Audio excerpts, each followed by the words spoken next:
Hello, my name is Dwayne Kimball, owner, founder of KMD 89 VA Claims Consultant, Leave No Vet Behind, and also I'm a United States Army veteran. I'm bringing you another educational video as it pertains to the VA disability compensation claims process. And today, this video is going to be the fourth video of the 5-part series that I'm doing on how to be successful in filing your VA disability compensation claim. And today, I'm going to be discussing C&P exams, also known as compensation and pension exams, and DBQs.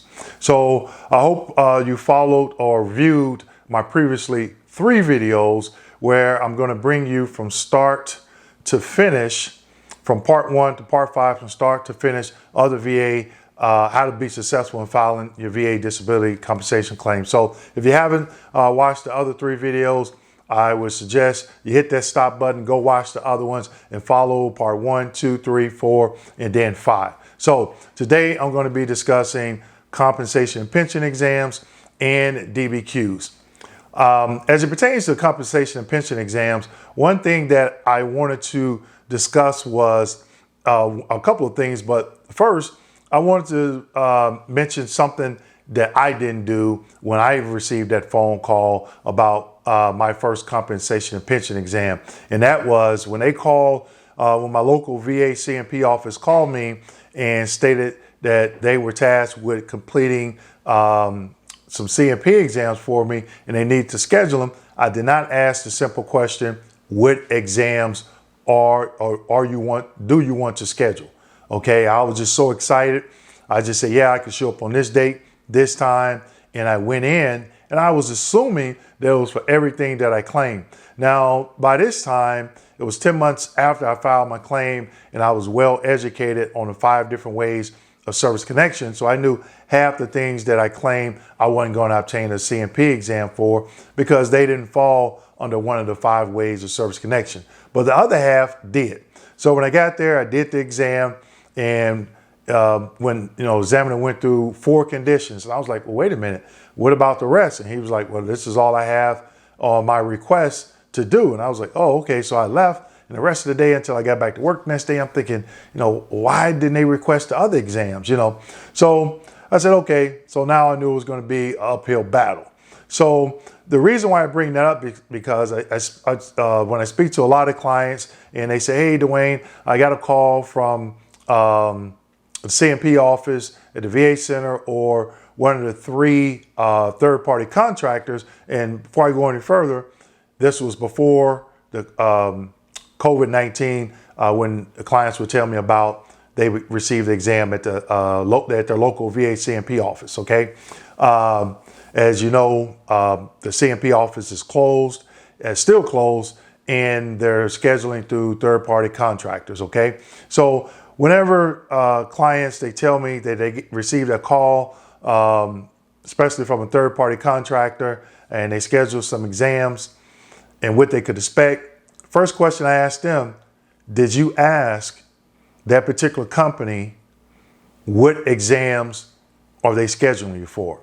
And almost all the time, it is no. I didn't ask that question, okay? So the 3 third-party contractors are VES, QTC, and LHI. Those are the 3 I know of. I'm in the southeastern part of the country, so it could be some different companies on the West Coast or up in the Pacific Northwest, okay? Or even in the Midwest. But those are the 3 that I am familiar with and that I've heard of, okay? So the reason why you want to ask that question is because you want to know those conditions that you want to be examined for. So let's just say, for example, you're claiming 5 conditions. You're claiming a back condition. You're claiming tinnitus and hearing loss. You're claiming migraines. You're claiming PTSD, and you're claiming sleep apnea. And you get a call from, let's just say, QTC, and they say, we've been tasked by the VA to do exams. Your next question should be, which exams? Because you want to know, are they scheduling for all conditions that you claim or just 1 or 2? Okay. And the second reason is, let's just say it's for all 5 conditions. Now you should already know by this time what is the criteria for each evaluation under that particular condition, because you know what the diagnostic code is and you know the criteria. Let's just say, for example, for migraines, you know what the criteria is for the 0, 30, and 50%. So when you get to that exam and that doctor doesn't ask you if you feel that you fall under the 50% criteria, and that doctor doesn't bring up or ask you any questions as it pertains to the 50% criteria, at the end of the exam, if he or she asks, well, do you have anything else to add? Yes, you want to relay whatever criteria you feel you fall under. You want to relay that information and ask them, are they going to put that in the exam?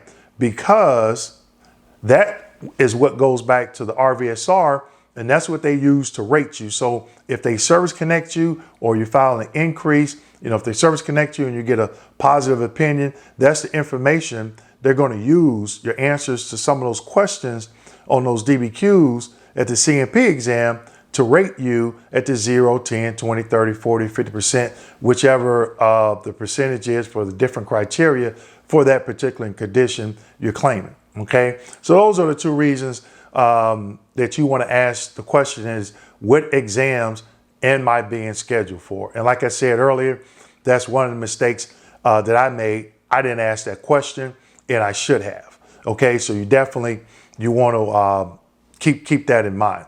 Okay, now moving on to DBQs. I get bombarded a lot with a lot of comments and a lot of emails, and it's okay, I don't mind, but veterans constantly tell me, I hear the VA is not accepting DBQs from private physicians. And my question to them is, can you show me in the 38 CFR or the M21 manual that they're not? Okay, so it's not so much what you say as what you can prove. And they'll say, oh, well, such and such told me, or I heard it here, I heard it there.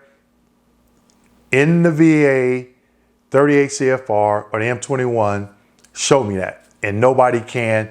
I haven't found it. I haven't seen it. So at this point, they are still accepting them.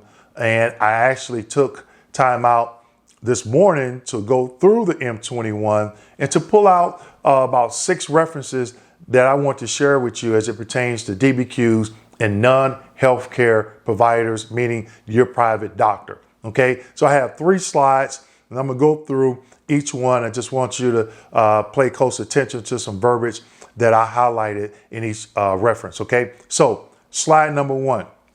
In slide number 1, the topic for the first reference is review of DBQs.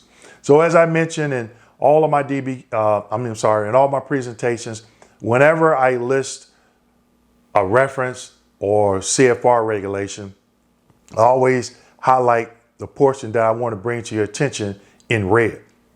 And I don't normally list the entire reference or regulation because sometimes they're too long, okay, and they don't fit. But I make sure I pull out the piece of information that I think that is pertinent to what I'm discussing with you in this presentation. Okay, so in the top left-hand corner, you see the number to the first reference, and then to the right of that, the topic, review of DBQs.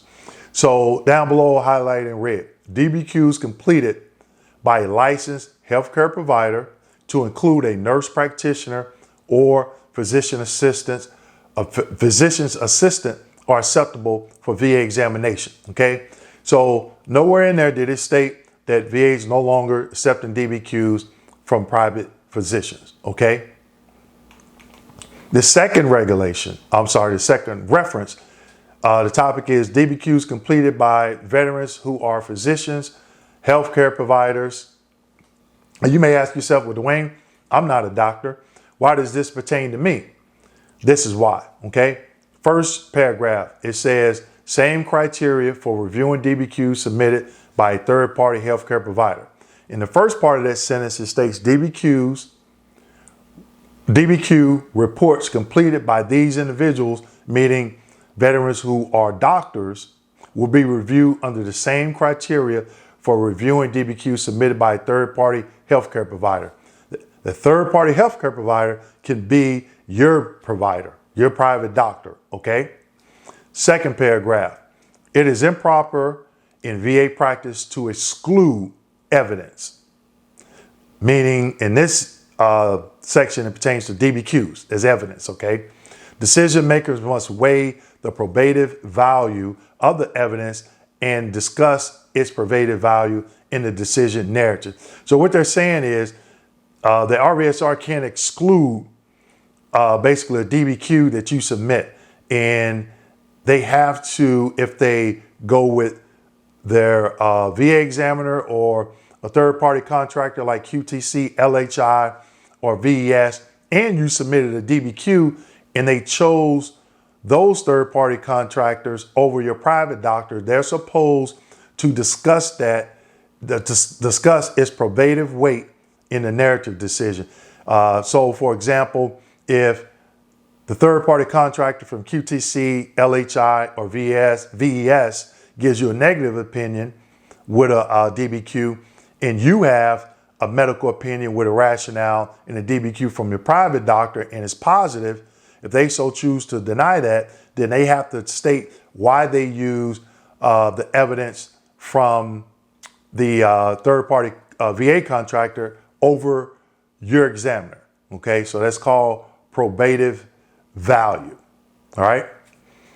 In the next paragraph, it notes, exercise the same weighing of probative value for internal use DBQs that are completed by an external non-VA provider.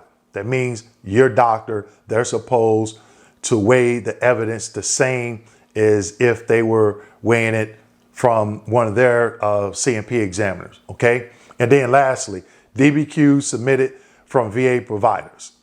So nowhere in this reference, it states they are no longer accepting DBQs. They talk about non-VA providers. Those non-VA providers are your private physicians. They're not talking about VA CMP examiners or third-party contractors, examiners like that work for QTC, LHI, or VES, okay? So, keep that in mind. And even though I list these references, as I stated in some of my other videos, you want to go out and do your research as well, because if you're watching this video a week from now, 2 weeks from now, or a year from now, these references or regulations that I use in all my videos, they could have changed. Okay, so you definitely want to do your due diligence. Like I said, I got online this morning on the VA website and I took about 2 hours and I was just looking at the different references as it pertains to what I'm discussing here in these videos. Okay, so slide number 2. In slide number 2, we're talking about telehealth and telemental health examinations. I did a separate video just on telehealth and telemental, and I'm still getting questions about this. But the main question I'm getting, and it's a valid question, and I didn't think about this, but it is a valid question,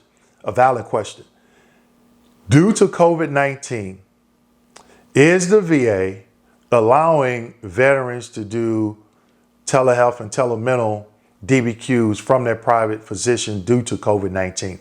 Valid question. I understand that concern. It makes sense. Okay.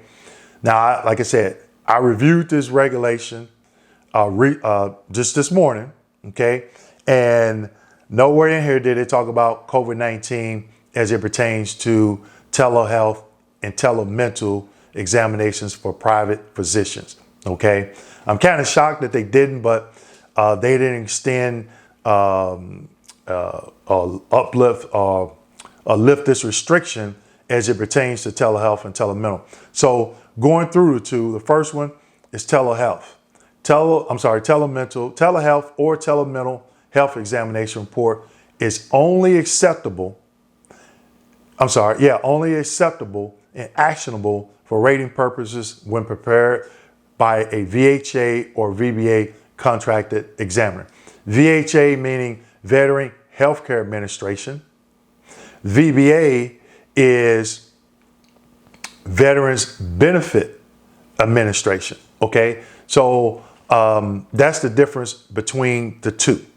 In the second paragraph, it states a mental health DBQ submitted by a private provider and based on a telephone interview with a veteran is not, again, is not acceptable or actionable for rating purposes under any circumstances. So you can put COVID-19 under any circumstances.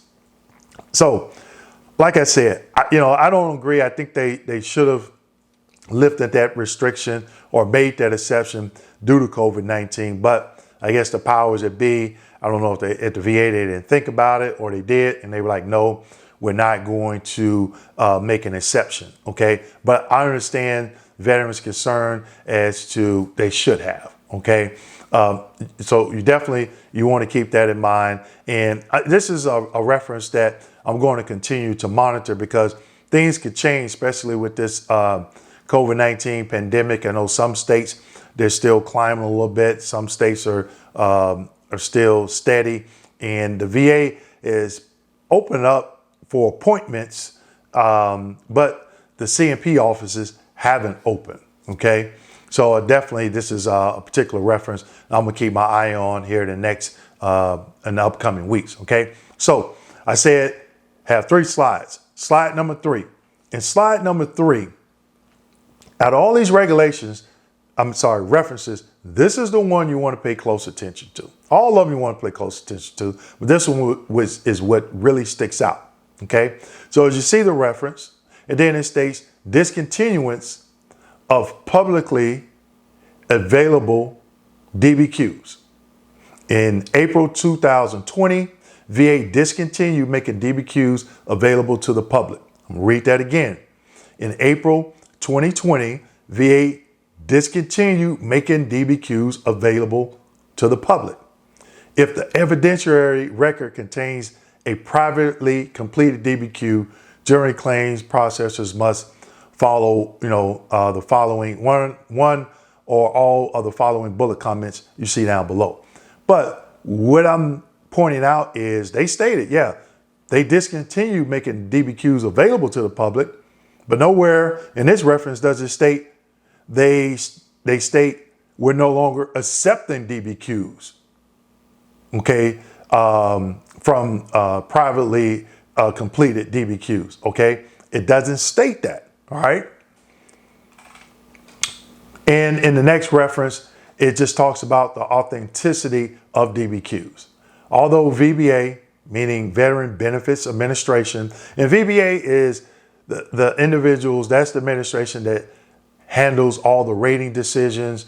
What I'm talking about, all the videos I'm talking about, that's VBA. VHA is a VA medical center or VA outpatient clinic or something like that. They take care of all the healthcare side of things on the VA, and VBA is the benefit side, and that's you have voc rehab, you have the GI Bill, and then you have the compensation.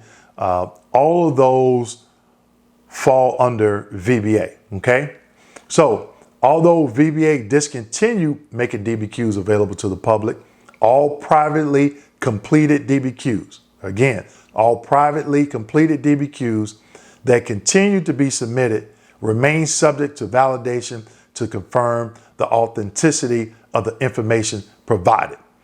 So in this reference, they're saying that if you submit, if a DBQ is submitted from a private physician, then they may have to substantiate the authenticity of that DBQ. Nowhere in either one of these references it states they're no longer accepting the DBQs.